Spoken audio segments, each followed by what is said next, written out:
네, 안녕하십니까. 유정 변호사입니다. 네, 안녕하세요.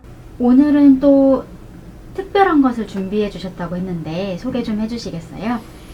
네, 특별한 것은 이제 우리가 그 채널명에 이제 부합하게 이제 민법 강의를 통해서 여러분들에게 도움이 됐으면 합니다. 그래서 제가 준비한 것은 민법 입문 강의로 이제 민법 처음 시작한 사람들한테 그 민법전을 빠르게 이제 알려주는 이제 그런 강의를 하려고 그래요. 그래서 총 23강을 일단은 계획을 했어요. 민법 1조부터 1118조까지. 그래서 뭐 내용을 하나하나 세세하게 뭐 이제 알려주는 그런 건 아니고, 다만 민법이 워낙 방대하다 보니까 민법의 숲을 가르쳐 주려고 해요. 민법이 어떤 모양의 그 숲인지 그걸 가르쳐 드리고, 나중에 이제 여러분들한테 이제 또 개별적이고 구체적인 그 숲 속의 나무들을 가르쳐 주려고 합니다. 나중에는. 그래서 오늘 1강에서는 민법 총칙, 민법 1조부터 민법 30조까지가 지금 자연인과 관련된 내용들이 있거든요. 그래서 그것을 말씀드리려고 합니다. 그래서 일단은 이제 민법 1조부터 지금 말씀을 하려고 해요. 자, 그러면 여러분들은 자료를 보시면은 민법 1조부터 나올 것입니다. 그래서 강의를 이제 편하게 할 것이고, 그리고 제가 한 30년 정도 강의를 했었는데 그런 내용들을 어느 정도 말씀드리려고 합니다. 그럼 민법 1조 법원, 민사에 관하여 법률의 규정이 없으면 과수법에 의하고 과수법이 없으면 조례에 의한다, 이렇게 되어 있잖아요. 이 말이 그 민법 1조에 나오는 이유는 법원이라고 하는 것이 뭐 서울 중앙지방법원이다, 또 서울 고등법원이다 할 때 법원이 아니에요. 법의 근원이라는 거예요. 그러면 민법의 근원이 뭐냐? 법률이다, 그거죠. 법률. 민사사건에 관해서 법률이고, 그 다음에 그게 없으면 관습법이고, 그것이 아니면은 조리다, 이런 세 가지가 나와요. 그렇다면은 이게 어떤 의미가 될까? 거기 보니까 의하고 의한다, 여기에 키포인트가 있는 거예요. 그럼 의한다라는 게 뭐냐? 적용한다는 뜻이에요. 그럼 민사사건에서 그 법을 적용한 사람은 누군가요? 판사죠, 판사. 판사가 민사사건에 대해서 최종적으로 판결을 내릴 때 일단은 법률을 적용하고, 이 성문법이라는 뜻이에요. 또 성문법이 없으면 관습법에 따르고, 그 다음에 관습법이 없으면 재판 못한다, 이게 아니고 조리, 그러니까 판사가 가장 어떤 이치에 맞다라고 생각하는 그런 내용에 따라서 이제 재판을 해야 한다, 그런 뜻이거든요. 그래서 일단은 민법 1조에 이제 법원이 나와 있다는 거. 2조를 한번 읽어주세요. 조이랑 권리의 행사와 의무의 이행은 신의에 조차 성실히 하여야 한다. 네. 자, 일단 권리 행사와 의무의 이행. 권리 행사와 의무의 이행. 자, 권리가 있다 하더라도 또 의무가 있다 하더라도 그것을 마구잡이로 행사하거나 이행하는 게 아니란 뜻이에요. 신의조차 성실히 하지 아니하면 그것은 문제가 된다는 것입니다. 그러니까 권리가 있다 하더라도 마음대로 해서는 안 되고, 또 채무가 있다 하더라도 채무도 이행함에 있어서 신의조차 성실히 해야 한다는 것으로서 또 어찌 보면 민법의 아주 대원칙에 해당하는 그런 내용이에요. 그리고 2항에서는 권리는 남용하지 못한다라고 되어 있죠. 그러니까 이제 권리 행사가 신의 측에 반하면은 결국 권리를 남용하는 것이 되거든요, 사실상. 그래서 권리가 있다 하더라도 그 남용해서는 안 된다, 이런 취지로 이해를 하시면 됩니다. 그럼 이게 이제 통칙이라 해가지고 법원과 신의성시 이렇게 나와 있는데, 3조부터는 인에 대해서 나와요. 여기서 말하는 인은 사람인이잖아요. 사람에는 자연인이 있고 법인이 있는데, 여기서 말하는 인은 자연인을 말하는 겁니다. 그럼 자연인에 대해서 규정하는 것들은 능력이 있고, 그 다음에 주소, 자연인의 주소 말하는 거예요. 그 다음에 부재와 실종, 이런 세 가지 파트가 있어요. 제1강에서 다루는 것이 바로 능력, 그 다음에 주소, 그 다음에 부재와 실종, 이런 문제들을 다뤄요. 자, 그러면 3조를 한번 읽어주세요. 사람은 생존한 동안 권리와 의무의 주체가 된다.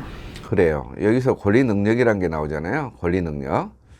권리를 가질 수 있는 지위 또는 자격을 권리 능력이라고 하는데, 권리 능력을 갖는 사람은 누구라고? 사람이라고. 그 사람이 언제부터 언제까지? 생존한 동안에 있으니까 출생부터 사망까지 갖는다 뜻이에요. 그래서 그러면 여기서 문제가 되는 게 엄마 뱃속에 있는 태아 있잖아요. 여기서 태아의 권리 능력이 또 문제는 됩니다.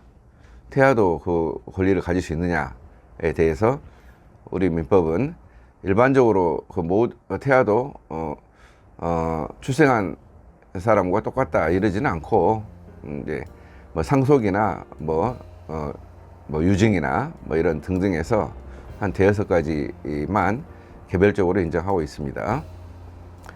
그러면 제4조부터는 이제 성년 해가지고 쭉 이제 나와요. 4조부터 8조까지가 자, 미성년자와 관련된 조항이에요. 그럼 4조에 보니까 사람은 19세로 성년에 이르게 된다 이렇게 돼 있잖아요. 그리고 제5조, 그 미성년자, 19세가 안 된 자가 말이에요. 성년이 안 된 자라는 뜻이죠, 미성년자. 법률 행위를 하면은 법정 대리인의 동의를 얻어야 한다 이렇게 돼 있죠. 법정 대리인. 법정 대리인은 이제 부모나 부모가 없으면 이제 후견인이 있어요. 그들의 동의를 얻어서 법률 행위를 해야 된다 이거죠. 법률 행위는 뭐 재산 행위, 재산을 취득하고 하는 그런 행위를 말해요. 그러나 권리만 얻거나 의무만을 면하는 행위. 자, 권리만을 얻거나 의무만을 면하게 되면은 미성년자한테 유리한가요? 불리한가요? 을 얻거나 의무만을 면하는 행위는 유리하죠. 그러하지 않단 말이에요. 그 말은 법정 대리인의 동의를 얻을 필요가 없다는 뜻이죠. 단독으로 할 수 있다는 뜻이 아니겠어요? 자, 2항 전항의 규정에 위반한 행위는 취소 가능하다 이 말이에요. 전항은 사실은 1항의 그러나 앞에까지 본문을 말하는 거거든요. 그럼 전항의 규정에 위반한 행위라는 의미가 뭐가 되겠어요? 법정 대리인의 동의를 얻지 않고 미성년자가 법률행위를 하면은 이것이 그 법률행위 효과를 이렇게 취소해서 부인할 수도 있다는 이야기예요. 근데 그것이 또 특별히 문제가 안 되면은 취소 안 할 수도 있죠. 취소할 수 있다는 거예요. 취소 안 할 수도 있고. 그리고 6조부터 이제 8조까지가 나오는데 6조 한번 읽어주세요. 네. 법정 대리인이 범위를 정하여 처분을 허락한 재산은 미성년자가 임의로 처분할 수 있다. 네, 잘 말씀해 주셨어요. 이게 상식적으로 법정 대리인이, 그러니까 친권자, 부모나 후견인이 범위를 정해서, 그러니까 처분을 허락한 재산, 뭐가 되겠어요? 쉽게 말해서 용돈이에요, 용돈. 그러니까 10만 원을 줬어요. 10만 원을 줘가지고 써라 이거죠. 사용하라. 했을 때, 그런 10만 원은 미성년자가 임의로 스스로 처분할 수 있다. 동의 없이 할 수 있다. 그런 뜻이에요. 그 다음에 7조. 제가 읽겠습니다. 법정 대리인은 미성년자가 아직 법률 행위를 하기 전에는, 자, 법정 대리인은 친권자나 후견인은 미성년자가 아직 법률 행위를 하기 전에는, 그러니까 매매라든지 또 그 다음에 임대를 한다든지 이런 거 하기 전에는 전 2조의 동의. 이제 전 2조란 말은 5조 1항 본문이 있고 그 다음에 6조가 있잖아요. 6조의 허락이 있잖아요. 이런 것을 취소할 수 있다 이거죠. 그러니까 동의를 사전 동의를 했어요. 너 재산 처분하라고. 그렇지만은 실제로 재산 처분하기 전에는 야, 너 이걸 처리한다. 너 하지 마라. 이렇게 할 수 있다는 거고, 용돈을 사용하도록 했는데 용돈 사용하도록 허락한 부분을 취소해서 못하게 할 수 있다는 뜻인데, 여기서 말하는 취소는 앞으로 하지 말라는 뜻으로서 뭐 소급효가 있는 그게 아니라 장려효가 있다 이렇게 말하거든요. 용돈 이야기가 6조, 7조 뭐 이런 내용이에요. 8조 한번 읽어보십시오. 네, 1항 미성년자가 법정 대리인으로부터 허락을 얻은 특정한 영업에 관하여는 성년자와 동일한 행위 능력이 있다. 네, 잘 읽어주셨어요. 법정 대리인으로부터 허락을 얻은 특정 영업이거든요. 이것은 6조에서 말하는 그 처분 허락한 재산은 개별적으로 10만 원을 사용해라. 개별적인 거예요. 근데 이것이 영업이잖아요. 영업은 영리를 목적으로 업으로 한다는 말은 계속성을 말해요. 근데 이걸 특정했어. 너 지금 식당을 해봐라. 또 뭐 초밥집을 해봐라. 또 문방구를 해봐라. 이렇게 했어요. 그렇다면 얘가 자유스럽게 그 영업 행위를 할 수 있게 해야 되지 않겠어요? 그렇기 때문에 그런 특정한 영업에 관해서는 성년자와 동일한 행위 능력이 있다는 뜻이에요. 그 말은 법정 대리인이 와가지고 그 영업 행위를 하고 있는데 와가지고 뭐 취소를 한다든지 뭐 한다든지 자기가 하겠다든지 할 수가 없다는 이야기예요. 그 다음에 2항 법정 대리인은 전항의 허락을 취소 또는 제한할 수 있다 이렇게 돼 있죠. 허락을 했어도 취소, 철회할 수 있다는 뜻이고, 제한이란 말은 뭘까? 영업을 한 2-3개를 하라고 했어요.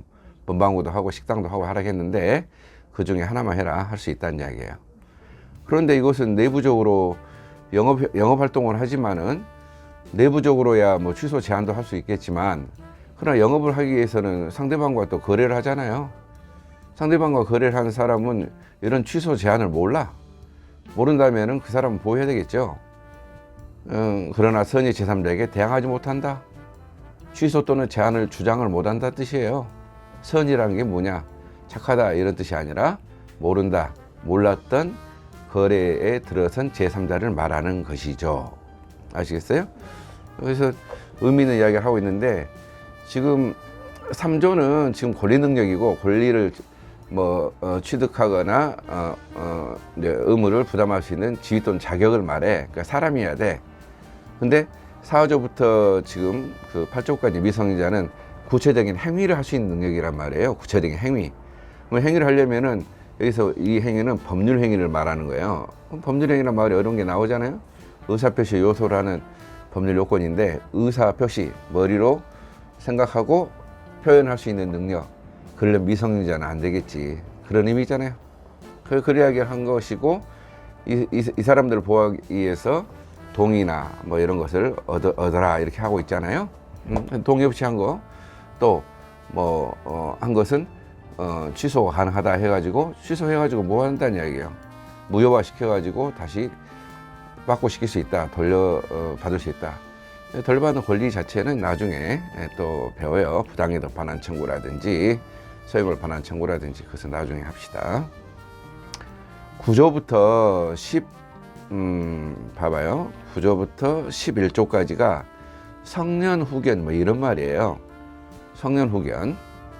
그러면 제가 좀 기니까 한번 읽겠습니다. 9조 1항 가정법원은 법원이 개입이 돼. 다 이건 일반 법원이 아니라 가정법원의 소관으로 돼 있어요. 질병, 장애, 노령, 그러니까 질병, 병에 걸리고 장애, 선천적 장애나 후천적 장애 다 말하고요. 노령, 나이 많고요. 이래 되면은 정신적 제약, 그러니까 급박의 사유력이나 정신적 제약으로 정신적으로 좀 문제가 있잖아요. 그러니까 뭔가 의사를 결정할 수 있는 그 능력이 부족하기 때문에 이러한 사무를 처리할 능력, 그러니까 뭔가 어떤 그 자기의 재산 사무, 뭘까요? 사고 팔고 임대하고 뭐 하는 그런 능력이 계속해서 결여된 사람 말이에요. 이런 사람에 대해서는 본인 배우자 쭉 나오잖아요. 한번 읽어보세요. 읽어주세요. 본인 배우자 이후에 본인, 배우자, 사촌 이내의 친족, 미성년 후견인, 미성년 후견 감독인, 한정 후견인, 한정 후견 감독인, 특정 후견인, 특정 후견 감독인, 검사 또는 지방자치단체의 장애 청구에 의하여 형견 후견 개시의 심판을 한다. 네, 여기서 청구잖아요. 이 장애 청구에서 이 청구권자가 이렇게 많다는 이야기예요. 그러니까 몸 상태가 아주 안 좋은 사람에 대해서는 그 사람이 일시적으로는 상태가 좋아질 때도 있어요. 그렇기 때문에 걔가 막 팔아버리고 막 하면 곤란하잖아요. 하기 때문에 뭐 팔아도 뭐 그냥 뭐 100만 원에 팔 것을 막 10만 원에 팔거나 이래 버리면은 그 사람이 나중에 어떻게 생활을 합니까? 할 수 없기 때문에 이러한 요건을 갖춘 자에 대해서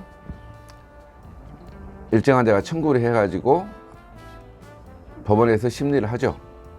심리를 해가지고 아 맞다, 그 정신 능력이 지금 지속적으로 결여됐다 해가지고 성년 후견 심판 개시의 심판을 한다는 거죠. 이양 가정법원은 그 본인 의사를 고려해야 한다는 거죠. 그 다음에 10조. 그러면은 피성년 후견인의 그 행위와 취소 이렇게 되어 있어요. 자, 피성년 후견, 그러니까 이 피자라는 것은 보호받는다라는 의미가 있어요. 자, 피성년 후견인의 법률 행위, 뭐 재산 행위, 사고 팔고 하는 것은 취소할 수 있다. 무효화시킬 수 있다는 거죠. 이랑에도 불구하고 법원에서 개입을 해요. 취소할 수 없는 이 사람의 행위의 범위를 정할 수가 있어요. 이런 경우 취소 못한다. 그러니까 법원이 개입을 후견적으로 개입을 한다는 것을 알아두시고, 그 다음에 사망 한번 읽어주십시오. 가정법원은 본인, 배우자, 사촌인의 친족, 성년후견인, 성년후견 감독인, 검사 또는 지방자치단체의 장애 청구에 의하여 제2항의 범위를 변경할 수 있다. 그렇죠.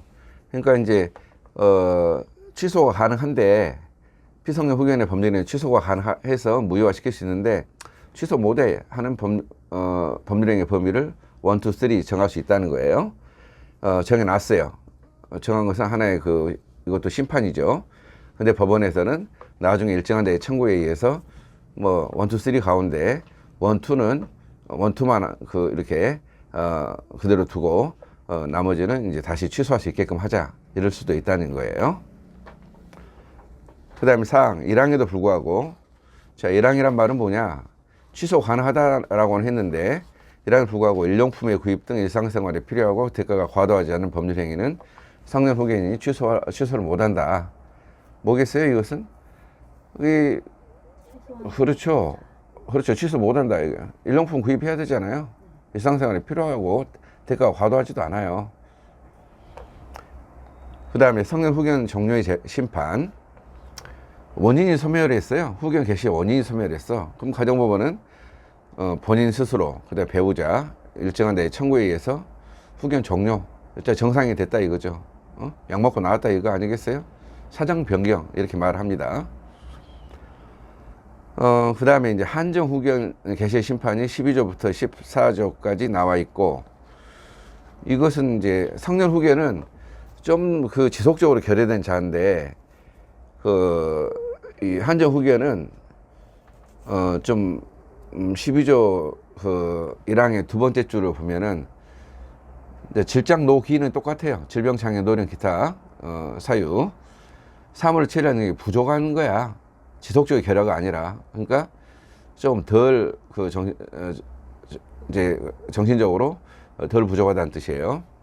자, 본인부터 해가지고 청구권자가 쭉 나와 있고 한정 후견 개시 심판한다 나와 있잖아요. 그리고 구조 2항을 준용한다 이렇게 되어 있습니다. 본인의사 고려해야 한다는 뜻이죠. 구조 2항 쭉 앞에 보면 나오잖아요. 본인의사 고려. 그 다음에 성년 후교, 그 다음에 10조가 중요한데, 10조가 아니라, 그렇죠. 13조죠. 길잖아요. 이게 1항부터 4항까지. 1항만 한번 읽어 주십시오. 가정법원은 피한정 후견인이 한정 후견인의 동의를 받아야 하는 행위의 범위를 정할 수 있다. 그렇죠. 도움받을 동의를 받아야 하는. 자, 피성년 후견인은 정신 능력이 아주 안 좋은 거잖아요. 그러니까 뭐 동의를 얻어도 피성년 후견이 됐다면 동의를 얻어도 그것은 취소가 되는 거예요. 근데 피한정 후견인 같은 경우는 정신 능력이 그 정도는 아니기 때문에 이렇게 동의를 얻으면은 할 수가 있다는 뜻이에요. 할 수가 있는데 법원에서 동의 얻어야 되는 행위의 범위를 정해서 유들이 있게 해준다는 뜻이고, 이 항에서는 가정법원은 항상 주어가 가정법원은 일정한 데의 청구, 두 번째 줄 청구에다 동그라미고 1항에 따른 한정 후견인의 동의를 받아야 할 수 있는 행위의 범위를 바꿀 수도 있다는 거예요. 유들이 있게 바꿀 수도 있다. 3항 한번 읽어주십시오. 한정 후견인의 동의를 필요로 하는 행위에 대하여 한정 후견인이 피한정 후견인의 이익이 침해될 염려가 있음에도 그 동의를 하지 아니하는 때에는 가정법원은 피한정 후견인의 청구에 의하여 한정 후견인의 동의를 가름하는 허가를 할 수 있다. 그렇죠. 이게 전부 다 지금 그 피한정 후견인을 네, 이익을 위해서 이런 제도를 마련해 놨거든요. 동의를 해야 되는데 동의를 안 하면 법원에서 나서서 동의 대신하는 허가를 할 수 있다는 뜻이에요. 가정법은 후견적인 개입을 많이 하고 있어요. 사항을 한번 읽어보십시오. 한정 후견인의 동의가 필요한 법률 행위를 피한정 후견인이 한정 후견인의 동의 없이 하였을 때에는 그 법률 행위를 취소할 수 있다. 예, 그렇죠. 이게 본문이죠. 이게 다만은 이제 그러나 다만은 단서가 되고 동의 없이 했을 땐 취소 가능하다는 거예요. 당연 무효가 아니라 그게 좋을 수도 있고 안 좋을 수도 있기 때문에 취소하면은 무효가 되고 취소 안 하면 유효가 되는 겁니다. 다만 일용품 구입 이거 똑같죠. 14조 한번 읽어주십시오. 한정 후견 개시의 원인이 소멸된 경우에는 가정법원은 본인, 배우자, 사촌인의 친족, 한정 후견인, 한정 후견 감독인, 검사 또는 지방자치단체의 장애 청구에 의하여 한정 후견 종료의 심판을 한다. 그렇죠. 지금 한정 후견 개시의 원인은 뭐였어요? 좀 질병, 장애, 노력, 뭐 기타 사유로 정신 능력이 부족하다 했죠. 약 먹고 나왔다 이거예요. 소멸했다 이거예요. 사정 변경. 그러니까 이런 일정한 자의 청구에 의해서 심판한다 이거죠. 근데 뭐 법원에서 그 사람 뭐 집 가서 스스로 확인하는 게 아니고 청구권자가 청구를 해야지 된다는 뜻이죠. 그 다음에 14조의 2부터는 특정 후견 심판, 가정법원은 질병, 장애, 노령, 기타 사유로 인한 정신적 제약으로 일시적, 이게 계속적이 아니죠. 일시적으로 후원, 도와줘야 된단 말이에요. 그 다음 특정한 사무, 구체적인 알파라는 사무에 관한 후원이 필요한 사람에 대해서 일정한 청구에 의해서 특정 후견 심판한다는 뜻이에요. 특정 후견은 본인 의사에 반해서 할 수가 없고 다 거의 비슷한 이야기가 나오죠. 특정 후견 심판하는 경우에는 특정해야 된다는 거죠. 기간이나 사무 범위를 특정해야 된다. 그 다음에 14조의 3 한번 읽어주십시오. 가정법원이 피한정 후견인 또는 피특정 후견인에 대하여 성년 후견 개시의 심판을 할 때에는 종전의 한정 후견 또는 특정 후견의 종료 심판을 한다. 네, 좀 봐보세요. 피한정 후견이라는 A라는 사람이 있고 또 피특정 후견이라는 그 B라는 사람이 있어요. 원래 이렇게 돼 있었다고. 근데 지금 성년 후견 개시의 심판 하게 됐다는 이야기는 뭔가요? 상태가 안 좋아져서 그러면은 이제 이 사람을 피성년 후견으로 놔둬가지고 성년 후견이 도와주게 하면 되는 거지 옛날의 지위를 그대로 유지할 필요는 없잖아요.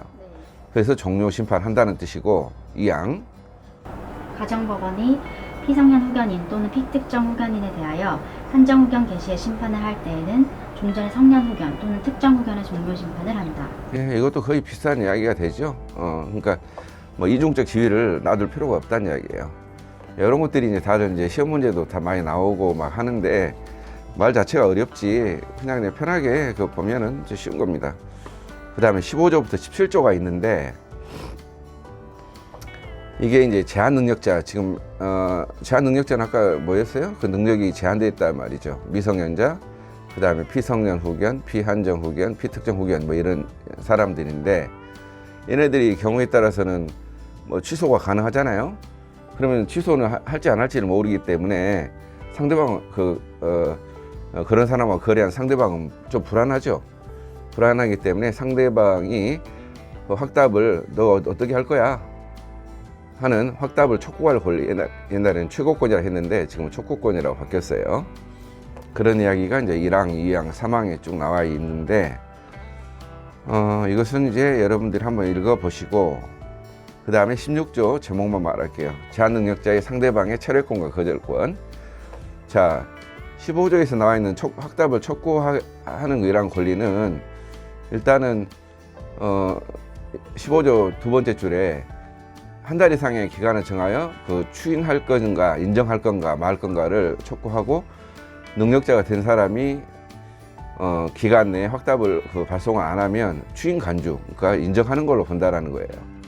그러니까 일정 기간은 일단은 또 불안한 입장에 있는 거예요. 제가 인정할 건지 취소할 건지 모르잖아요. 그렇기 때문에 아예 16조에서 계약 같은 경우는 제한능력자가 맺은 계약은 추인이 있을 때까지, 그러니까 저쪽에서 인정할 때까지는, 인정해버리면 안 돼. 인정해버리면 확실하게 유효가 돼버리니까 처리 못 해요. 추인 있을 때까지는 처리할 수 있다. 알겠습니까? 근데 상대방은 제한 능력자가 뭐 능력이 있는지 없는지에 대해서 몰라야 돼. 그러니까 알았다면 보호할 가치가 없다는 뜻이에요. 그러니까 처리 못 한다는 뜻이에요. 그러니까 선의의 상대방만 보호된다 이거죠. 근데 15조에서는 뭐가 있었어요? 확답을 촉구할 권리잖아요. 이것은 제한 능력자의 상대방은 했잖아요. 그 1항에서. 상대방은 선의 악이 불문한 거예요. 그러니까 상대방은 제가 제한 능력자다. 그런데 그 사람의 법정 대리인, 2항은 법정 대리인이거든요. 법정 대리인한테 물어보는 거고, 1항은 제한 능력자가 아니라 제한 능력자가 된 후에 물어봐야 되는 거예요. 그래야지 뭐 지가 결정할 수가 있을 거 아니에요. 근데 이 사람은 선의 악이 불문하고 이렇게 가능하다는 건데, 철회나 거절권, 이것은 선악 불문하고, 그러니까 철회는 선의자만 가능하다는 거예요. 그러니까 2항은 제한능력자의 단독행위에 대해서는 계약이 아니라 단독행위는 추인이 있을 때까지 상대방이 거절할 수 있는데 그것은 선악 불문이라고 해석돼요. 단독행위는 뭐냐면은 제한능력자가 100만 원을 받을 돈이 있어요. 채권을 포기하겠대. 채권 면제해 주겠대. 일방적으로. 이게 단독행위거든요. 근데 나중에 이제 그것을 또 채권 면제해가지고 채권 포기해가지고 다시 또 취소해버리면 왔다 갔다 하니까 상대방이 거절할 수 있다는 거예요. 1항의 철회나 거절 의사 표시는 제한 능력자에게도 할 수 있다. 15조에서 그 상대방한테 촉구할 권리는 있잖아요. 상대방이 촉구할 때는 누구한테 촉구를 해야 돼요? 능력자한테 촉구를 해야 돼? 아니면은 제한 능력자한테도 할 수 있는 거예요. 원래는 제한 능력자한테도 할 수 있지만은 능력자가 된 후에 하라고 했잖아요. 철회 거절은 제한 능력자에게도 할 수 있다 그거 아니에요. 차이가 있단 말이에요. 15조하고 16조하고. 17조 한번 읽어주세요. 1항 제한 능력자가 속임수로서 자기를 능력자로 믿게 한 경우에는 그 행위를 취소할 수 없다. 속임수를 쓴 제한 능력자는 보호 안 한다 그거죠. 네. 취소 불가. 2항. 미성년자나 피한정 후견인이 속임수로서 법정 대리인의 동의가 있는 것으로 믿게 한 경우에도 제1항과 같다. 네.